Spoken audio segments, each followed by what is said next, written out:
Eclesiastes, capítulo de número 2, versos de número 12 a 17. Eclesiastes 2, 12 a 17.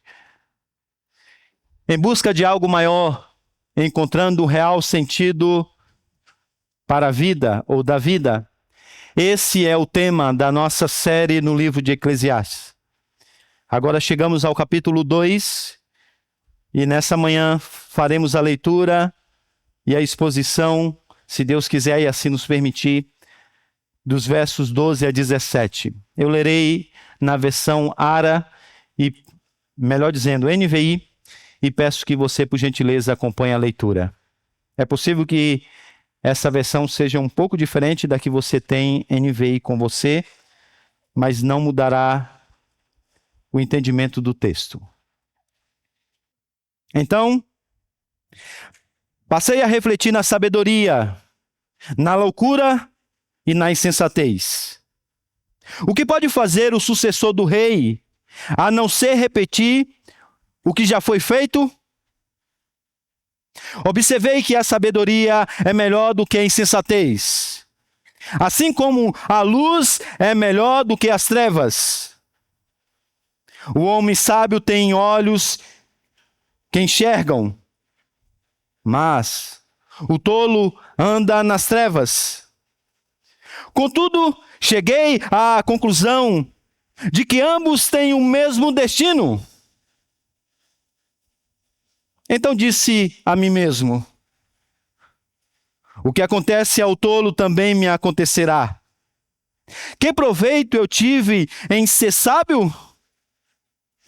Também disse a mim mesmo: isso também é inútil. Nem o sábio, nem o tolo serão lembrados para sempre. Nos dias futuros, ambos serão esquecidos. O sábio morre, tal como o tolo. Por isso, desprezei a vida, pois o trabalho que se faz debaixo do sol parece-me muito pesado. Tudo é inútil. É correr atrás do vento. Luc Ferry, até eu confesso, um dos mais aclamados filósofos do nosso tempo, tem dedicado muito do seu tempo para escrever sobre espiritualidade secular. Nesse seu livro, A Vida Feliz, Sabedorias Antigas e Espiritualidade Laica, ele diz que há uma filosofia de vida baseada no humanismo secular que de fato propõe a felicidade. Sim, uma felicidade que te ajuda a alcançar o sentido da vida, a compreender a razão da existência humana sem recorrer à transcendência e tendo a filosofia como a sua guia mestra. Ferry propõe que a felicidade moderna está ligada à sua capacidade, isso mesmo, à sua capacidade de encontrar sentido na sua vida, olhando para ela debaixo do sol. E apenas para o que você tem debaixo do sol. Através dessa investigação, você não encontrará apenas sentido para a vida, diz ele. Você encontrará também uma maneira de enfrentar a morte serenamente. Note que, se no passado você tinha apenas uma verdade, apenas um caminho e apenas uma vida, agora é nos dito que pelo menos nós temos mais de uma possibilidade. Há mais de um caminho para encontrar o sentido da vida. O primeiro você já conhece. É o velho e surrado caminho que passa pela fé no Salvador ressurreto. Aqueles que se dizem mais instruídos nos nossos dias, desde o iluminismo, têm dito que nós precisamos rejeitar esse caminho. O segundo caminho, que dizem os profetas seculares, nós precisamos abraçar, é o novo caminho. O novo caminho que passa pela racionalidade. Racionalidade essa que é instruída por tudo que se vê debaixo do sol. A pergunta, então, que surge é: qual é o melhor caminho a ser seguido para se ter uma vida boa, feliz, aqui e agora, e no lá e no então? Qual é o melhor caminho para se ter uma vida feliz, aqui e agora, e lá e no então? Bem, se você ficar comigo até o final, eu vou tentar propor uma resposta. Mas antes de chegarmos a ela, permita-me apenas recapitular aquilo que nós vimos na última mensagem. O autor de Eclesiastes compreendeu que talvez, pelo caminho do hedonismo narcisista, ele poderia encontrar o sentido da vida e a própria felicidade. Por essa razão, ele se lambuzou dos prazeres dessa vida. O texto nos diz que ele se entregou ao riso, construiu edifícios magníficos, criou belos jardins. Não satisfeito, ele saboreou o luxo do vinho, das mulheres e da própria arte. Todavia,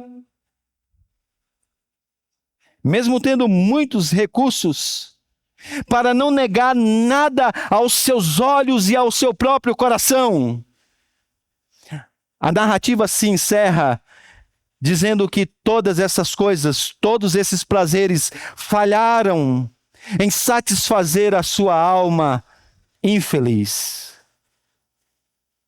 Então agora, nauseado de tanto prazer, ele se volta novamente para se aplicar à sabedoria. E ele mesmo diz que se após essa especulação filosófica, ele não encontrar uma resposta para o sentido da vida, então não apenas ele, mas na verdade todos à sua volta estarão destinados ao desespero, à tristeza, à infelicidade. Afinal, o que pode fazer o homem que vem depois do rei? Isto é, se esse homem, com todos os seus recursos, se esse homem, com toda a sua sabedoria, não conseguiu encontrar o sentido da vida, quem o fará? Os seus sucessores certamente não terão os seus recursos. Os seus sucessores certamente não terão a sua capacidade, o seu QI elevado. Se ele então não conseguir, quem o fará? Então, meus amados irmãos, é muito bom. Eu realmente espero que ele tenha encontrado alguma coisa nessa investigação filosófica. Eu realmente espero que ele tenha encontrado alguma resposta para o sentido da nossa vida. Alguma resposta para as angústias da nossa vida, porque se ele, sábio como era, possuindo os recursos que tinha, se ele não conseguiu, imagine eu e você. O tema dessa mensagem é o caminho para o sentido da vida. O caminho para o sentido da vida. Vamos olhar então esse novo caminho que passa pela racionalidade construída debaixo do sol. E vamos ver se ele de fato tem uma resposta definitiva para o sentido da nossa vida. Veremos isso em duas partes. Em primeiro lugar, veremos que o caminho da sabedoria humana, ele vai além da insanidade. Isso nos é apresentado nos versículos de número 14, melhor dizendo 12 até 14, a primeira parte. Em segundo lugar, veremos que o caminho da sabedoria humana fica aquém da imortalidade. Isso é nos apresentado no versículo 14, na segunda parte, até o versículo de número 17. Vamos então à primeira parte dessa mensagem. O caminho da sabedoria humana vai além da insanidade. O autor queria comparar então agora a sabedoria com a insensatez, para saber qual delas trazia então as melhores respostas para o sentido da vida. A primeira coisa que você precisa notar aqui é que sabedoria, como postulada aqui nesse texto, não é aquela compreensão espiritual que começa e termina debaixo do temor de Deus. Sabedoria aqui é uma orientação boa, moral, uma orientação prática para a vida do dia a dia. É uma especulação para o entendimento da vida, que diz reordenar os nossos valores, conduzir a nossa própria vida, mas fazendo todas essas coisas debaixo do sol, sem o transcendente, à parte da religião. Você não precisa ser especialista no nosso tempo para saber que não poderia haver descrição maior do que é o secularismo nos nossos dias. Ao se dedicar a isso, ele logo constata que a sabedoria é muito superior à insanidade. De tal maneira que, quando comparadas, a sabedoria ainda é a melhor opção. Ele diz que, enquanto os sábios são capazes de ver o caminho ao redor da vida, muito mais longe e, sobretudo, em muito mais direções, o tolo, por sua vez, diz ele, como se tateando no escuro, nas trevas da sua ignorância, eles tropeçam na escuridão e caem. A conclusão, então, que ele chega é que, de fato, a sabedoria ela é proveitosa.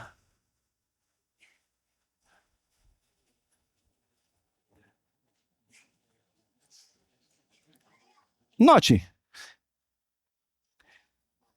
até então ele disse que nada nesse mundo, que nenhum labor nesse mundo serve para alguma coisa. Tem algum proveito? Tem algum ganho?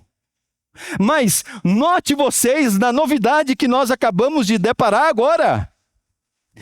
Há pelo menos algum ganho na sabedoria. A sabedoria é proveitosa. Quando você então fecha as contas, há lucro. Uau! Talvez a gente possa estar se aproximando daquilo que vai dar sentido à nossa vida. Daquilo que vai ordenar os nossos valores, que vai poder esclarecer as questões mais profundas da sua alma, vai dizer quem somos, de onde viemos, o que estamos fazendo aqui, para onde vamos.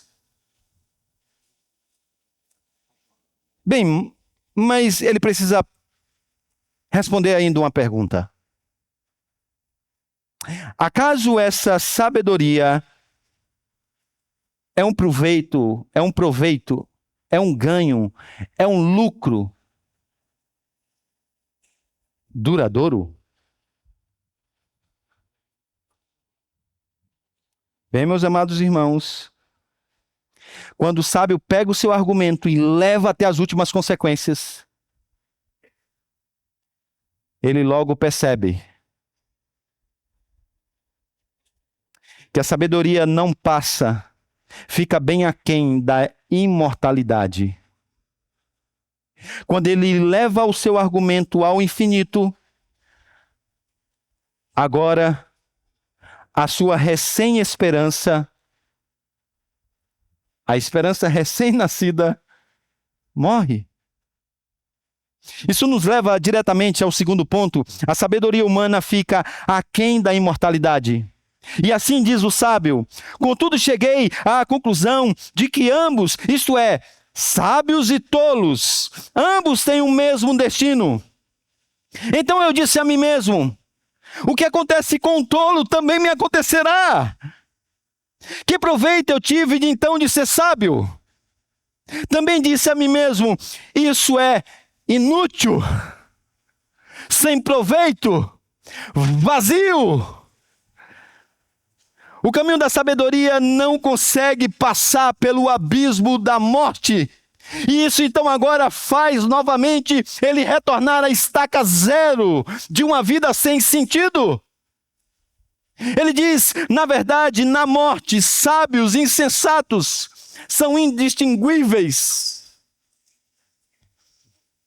Alexandre o Grande aprendeu essa lição de uma maneira muito imagética e um tanto quanto cruel.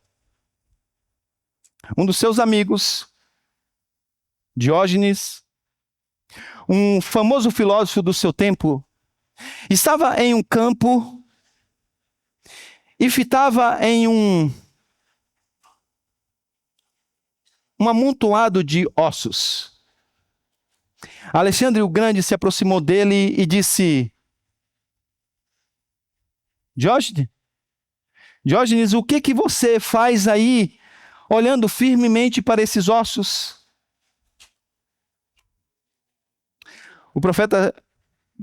O filósofo se voltou para Alexandre o Grande e disse: eu estou procurando os ossos do rei Filipe, o seu pai. Mas eu não consigo, mesmo depois de horas, distinguir os ossos dele dos escravos. A verdade cruel é essa. É que a morte, ela é aquilo que equaliza a vida de todos os seres humanos debaixo do sol. Sábios e tolos, reis e escravos, nobres e plebeus, estão no mesmo lugar e vão sempre para o mesmo lugar, para a terra. E esse é o ponto do sábio até aqui. Não importa quem você seja, a morte vai equalizar todas as coisas. E por essa razão, nada do que a gente faz nessa vida parece fazer sentido. Parece ser sempre correr atrás do vento. Se não vejamos, aqueles que são mais cautelosos com a saúde ficam doentes. Talvez um pouco menos, talvez nem tanto. Do mesmo modo que aqueles que são descuidados com a saúde. Veja, aqueles que evitam açúcar, glúten, lactose, comem comidas saudáveis, ainda fazem injeção, suplementação com creatina, ômega 3, whey protein, glutamina, magnésio, morrerão, diz o sábio. Talvez um pouco tempo depois, talvez nem tanto. Da mesma maneira, do mesmo modo do que aqueles que comem comidas industrializadas e fast food. Veja vocês, aqueles que malham pesado antes do sol nascer. Esses, talvez um tempo depois, talvez nem tanto, terão seus músculos comidos pela terra, da mesma maneira que a terra fará com aqueles que são sedentários, quando comer a sua gordura. Que desespero.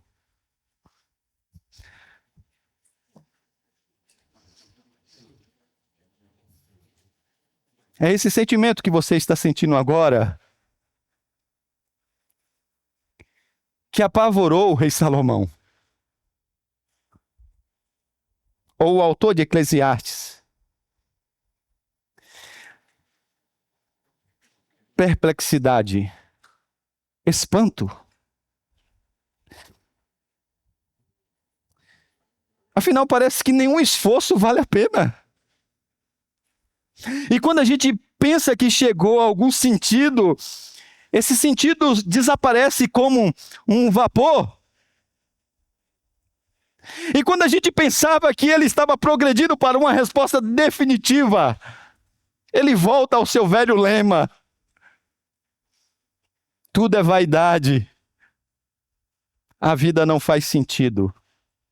E mais do que isso, todo o seu trabalho é em vão. Todo o seu trabalho é em vão. Agora note vocês que esse fracasso repetitivo na busca pelo sentido da vida tem também uma novidade. Porque pela primeira vez agora, o autor do livro de Eclesiastes, ele demonstra um desespero absoluto. Ele não apenas se desilude com a vida. Observe que ele diz que ele desprezou a vida. Ou em uma tradução mais literal do hebraico, ele odiou a vida.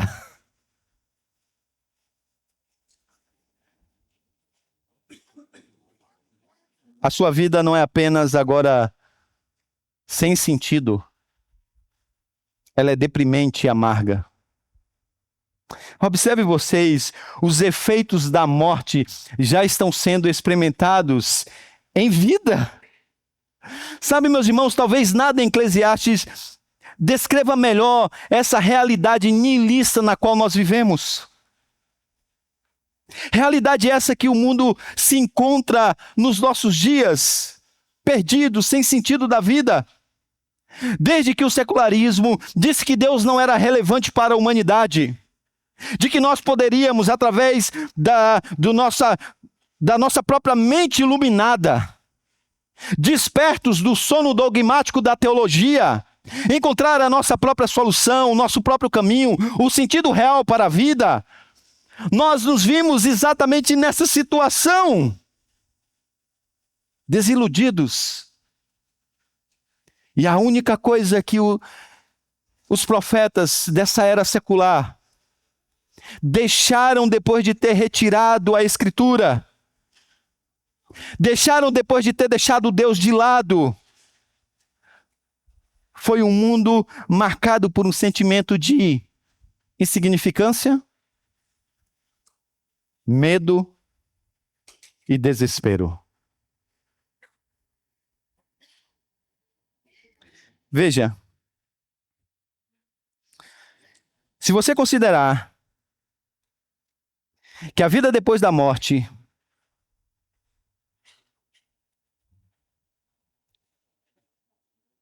não existe e que tudo nesse mundo é apenas essa caixa fechada, você vai ser tomado por um sentimento de insignificância profundo.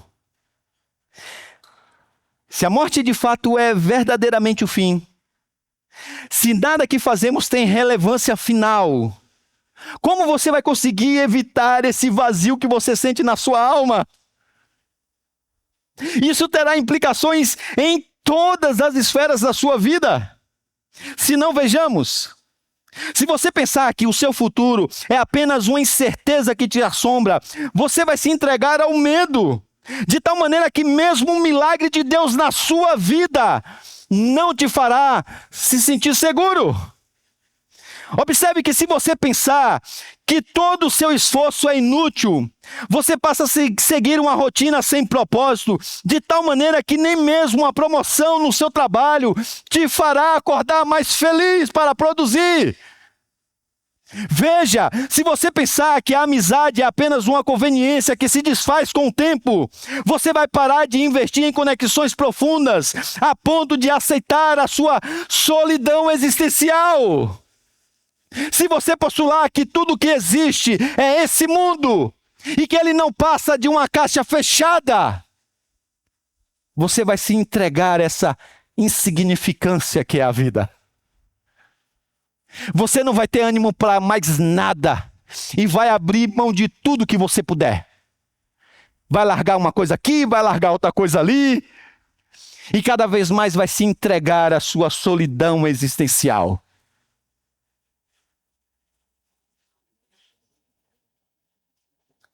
Mas tem mais. e é mais profundo. Se você pensar que a vida é um esforço inútil, contra esse desfecho inescapável que é a morte, o segundo sentimento que então vai te assombrar é o sentimento de medo. Sabe, irmãos, os antigos, eles tinham muito menos medo para lidar com a morte do que nós temos.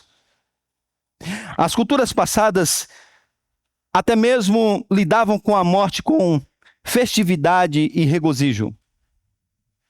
E por que era assim?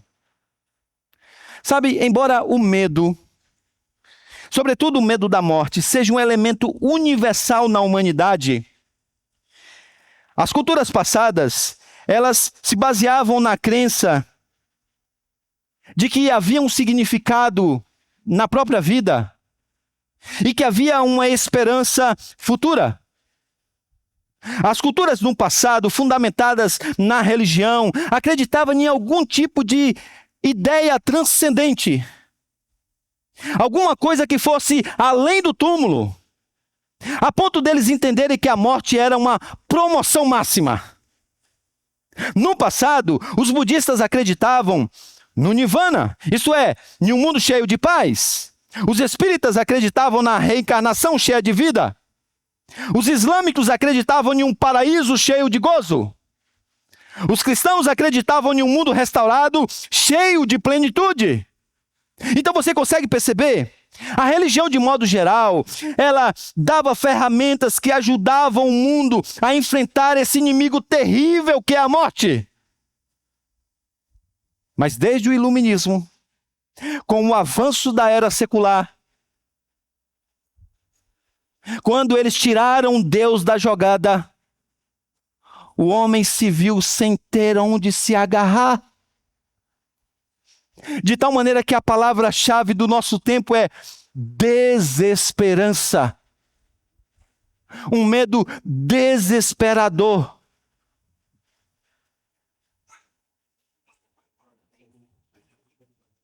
De tal maneira que as pessoas são tomadas de medo. Sobretudo quando pensam na hora da morte. Terceira e última coisa. Terceiro e último sentimento que a nossa era secular legou a olhar para a vida apenas debaixo do sol foi exatamente um sentimento de desespero. Sabe? Um dos pais do niilismo disse que à medida que a religião desaparecesse e cada vez mais as pessoas deixassem de crer em um Deus de julgamento, ocorreria um declínio da nossa sensação desesperadora da culpa. Então o mundo, acreditando em Nietzsche, fez duas coisas. A primeira, eles redefiniram o pecado. A gente precisa tirar esse conceito de pecado que assola a nossa consciência. Então, a ira passou a ser chamada de desequilíbrio emocional. A impureza sexual desacerbada passou a ser chamada de compulsão sexual. A gula agora foi nomeada de distúrbio alimentar. Não satisfeitos, a fim de chegar ao alvo de retirar a ideia de culpa da nossa memória e da nossa consciência, o secularismo agora removeu do discurso público a ideia de responsabilidade por causa da culpa, criando uma vitimização de tudo na sociedade que nós vivemos. Então, Karl Manning, um psiquiatra americano, em um profundo estudo, observou que, a despeito da redefinição do conceito de pecado, a despeito de retirar a ideia de responsabilidade humana e o conceito de culpa do discurso público, o sentimento de culpa estava lá. No seu consultório, ele percebia que as pessoas se sentiam culpadas por causa dos seus erros. Elas não conseguiam apagar a moralidade que havia dentro delas. E sabe o que percebe-se também? Percebe-se que à medida que os anos passam, à medida que a morte se aproxima, as pessoas fazem uma recapitulação da própria vida. E elas são tomadas por um sentimento de culpa por causa dos seus erros. Mas não existe Deus. Não existe esse negócio de céu nem de inferno. Não existe esse negócio de julgamento e juízo final. E elas vão recorrer ao quê? Não há possibilidade de arrependimento. Não há graça que possa trazer alívio para essa dor. As pessoas então são tomadas pelo desespero. Então notem, o caminho filosófico da racionalidade construída aqui mesmo na vida debaixo do sol, não apenas não nos levou ao sentido da vida, como também nos conduziu a sentimentos de insignificância, medo e desespero.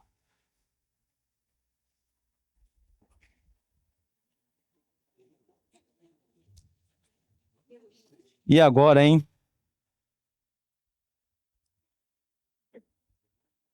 Não dá para terminar assim, hein?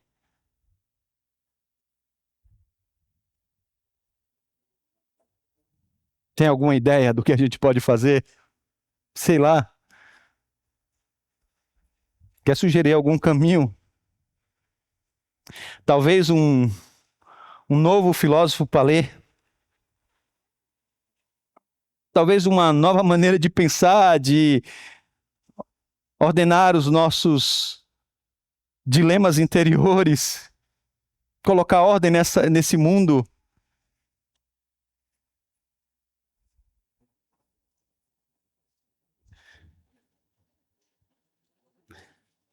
Será que o velho caminho que passa pelo Salvador ressurreto não tem uma resposta lógica, profunda e definitiva para esse dilema aparentemente intransponível?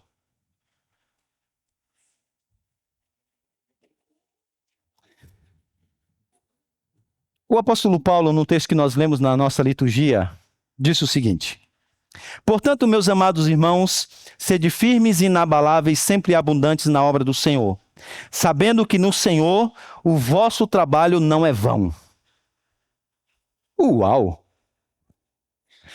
Paulo categoricamente diz assim: há proveito no trabalho. Há utilidade no trabalho. Há ganho no trabalho. Mas a pergunta é, como isso pode ser? O que é que ele viu que a gente não viu? Ou o que é que ele entendeu que a gente não entendeu? Onde que ele foi além do autor de Eclesiastes para chegar nessa conclusão? O homem tem aproveitado de tudo e a conclusão que ele tem é: nada tem proveito. Nenhum esforço debaixo do sol tem valia. Agora vem o apóstolo Paulo e, de maneira bem categórica, ele diz: seu trabalho não é em vão. O seu trabalho tem um propósito. Como isso pode acontecer? Acompanhe o raciocínio. O argumento do autor de Eclesiastes tem sido que a razão pela qual a vida não faz sentido, a razão pela qual tudo é vaidade, não há lucro, não há proveito, é porque a vida, ou tudo que existe nela, é de caráter temporário. Você pode acumular sabedoria, mas ela não passa do túmulo. Você pode se entregar aos prazeres, mas ele logo passa como o efeito de uma droga. Ele diz, então é isso, gente, tudo é vapor. Quando a gente pensa em abraçar, já foi.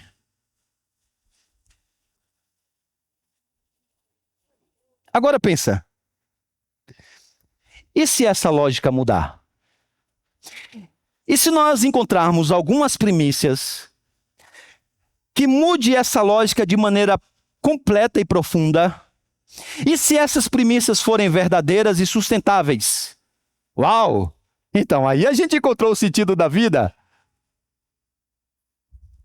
Bem, é exatamente isso que Paulo vai dizer em todo o capítulo 15 de 1 Coríntios. Ao defender a ressurreição de Cristo, ele mostra que essa ressurreição transformou a morte, uma condição outrora aparentemente permanente, em temporária. Ele vai dizer que a ressurreição de Cristo transformou a vida em uma condição aparentemente passageira, permanente. Espera aí, eu sei, está dando nó aí. Vamos lá, vamos por partes. Paulo vai dizer em 1 Coríntios, capítulo 15, que para o crente não é mais a vida que é temporária, é a morte. Ele vai dizer para o crente que não é mais a morte que é permanente, é a vida. Então mudou a lógica toda. Bem, se as coisas são assim, então agora tudo no mundo ganha um novo sentido. Isso! É exatamente isso. Então quer dizer que eu não preciso ficar desesperado com medo do julgamento eterno. Porque se eu creio em Cristo, eu tenho vida eterna e a morte é apenas temporária e a minha vida é para sempre. E Paulo diz, yes! É isso, você entendeu? E agora então você diz, então peraí, deixa eu organizar as ideias. Quer dizer então que se a morte é temporária e a vida é para sempre, então isso quer dizer que o meu trabalho pode ter um significado se ele for além da vida? Paulo diz, isso! Você entendeu? É exatamente isso! Se você trabalhar para coisas que podem durar mais do que a sua própria vida, para coisas que vão além do túmulo, você vai ter proveito de todas essas coisas. Você vai receber o lucro dessas coisas. Não vai ficar só aqui no mundo. Você vai ter uma recompensa por tudo que você fez aqui. E não, então quer dizer que o meu trabalho debaixo do sol, mesmo debaixo do sol, faz sentido. Ele vai dizer, é isso. Se você trabalhar como se estivesse construindo alguma coisa para a glória de Deus, para além dessa realidade, você então vai ter lucro de tudo que você fizer aqui e agora. Se você trabalhar para além da sua vida, sim, você vai ter lucro, vai fazer sentido e vai ter proveito. Não, então espera aí. Então quer dizer que agora, cuidar da saúde, fazer exercício, se alimentar bem, para que eu possa estar forte, para trabalhar para aquilo que tem efeitos eternos, é bom. Ele vai dizer isso. Agora você está entendendo, é exatamente isso. Não, peraí, Paulo, então tudo muda agora. E Paulo diz, é isso. A ressurreição de Cristo muda todas as coisas. Porque a morte passa a ser uma coisa temporária. E a vida passa a ser uma coisa permanente. E o seu trabalho, quando feito de olho na eternidade, não apenas faz sentido, tem lucro. Sabe por quê? Porque não há nenhuma diferença entre a morte do sábio e do tolo. Todavia, há uma diferença muito, mas muito grande entre a morte do justo e do ímpio. Por isso que Paulo diz, portanto, meus amados irmãos, sejam firmes e inabaláveis na obra do Senhor, sabendo que no Senhor o seu trabalho não é vão.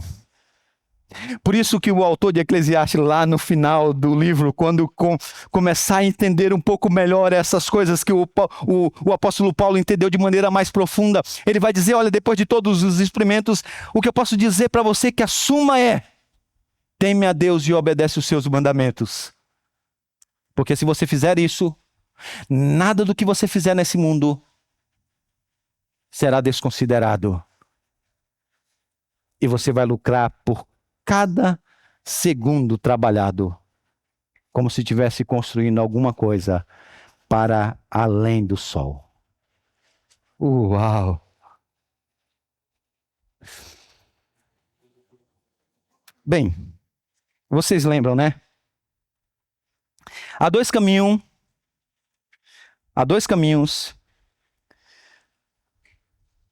que dizem, pode então agora oferecer o sentido da vida. De um lado, você tem o velho e surrado caminho, que passa pelo Salvador ressurreto. Do outro lado, você tem um novo caminho. É isso mesmo, de sabedorias antigas e espiritualidade laica, secular, sem considerar Deus, sem levá-lo em conta, rejeitando o seu manual e tudo que ele diz. E a pergunta que está sendo feita hoje é, então, qual que a gente deve seguir? As pessoas estão lendo Luc Ferry. Livros como esses estão sendo vendidos à torta e à direita em todo o mundo. E a pergunta parece persistir: qual é o melhor caminho a ser seguido para aqui e agora e lá e então? Sabe, irmãos, alguns amigos de um muçulmano perguntou para ele por que ele havia se tornado um cristão. Ele disse: imagine você descendo em uma estrada. Quando você olha no horizonte, você vê que a estrada, ela se bifurca. Você segue na sua jornada em busca do sentido da vida. Quando você chega exatamente na bifurcação, você encontra dois homens. Um está de pé e vivo. O outro está deitado no chão e morto. E aquele muçulmano disse: para qual deles você perguntaria qual é o caminho a ser seguido? E qual deles você ouviria? Sabe? O sábio, de quem todos os filósofos desse mundo não passam de sombra, ele está vivo? Essa manhã nós celebramos a sua ressurreição. Então, se você quiser encontrar sentido para a sua vida, se você quiser enfrentar a morte de maneira serena, agora você sabe para quem você deve perguntar. Agora você sabe qual livro você deve ler. Agora você sabe qual conselho você deve seguir. Vamos orar?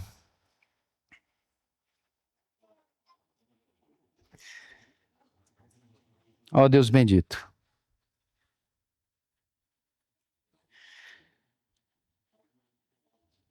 Quão maravilhoso é o teu plano salvífico, Senhor. Como ele faz sentido para a nossa vida. Como ele transforma o nosso ser. Nós te pedimos, Senhor, Que o Senhor, nesse momento, incline o nosso coração somente para o teu caminho, porque estamos cansados dessa ilusão da vida longe de ti. Estamos cansados em pegar tantos atalhos que só nos levam ao buraco, à infelicidade e ao retorno ao início das nossas perguntas mais profundas.